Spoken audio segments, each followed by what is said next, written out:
My brother died 3 weeks ago, and at the wake, his wife pulled me aside to tell me the house he promised me 12 years ago is hers now.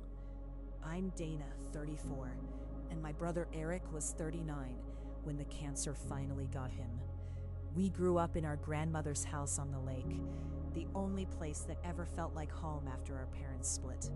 When Grandma died in 2014, she left the house to Eric because he was the oldest, but Eric pulled me into the kitchen the night of her funeral and said, quote, "This place is half yours, Dane, always. If anything ever happens to me, it comes to you." He even wrote it on a napkin and signed it. I still have that napkin in a shoebox under my bed. So fast forward to 2 Saturdays ago.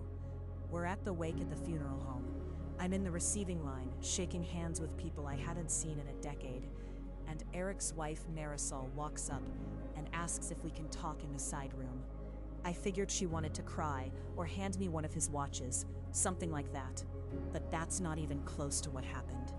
She closes the door, sits down, and says the will leaves everything to her, including the lake house, and she's already had it appraised.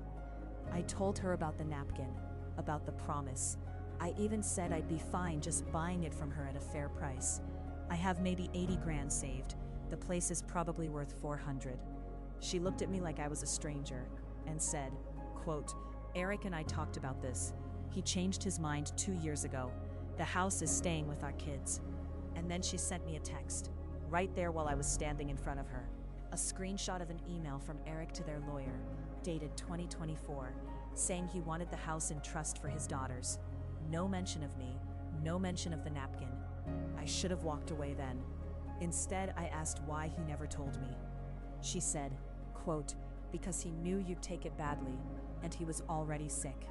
This is where it got really ugly. I said the napkin was still a written promise, and I'd talk to my own lawyer.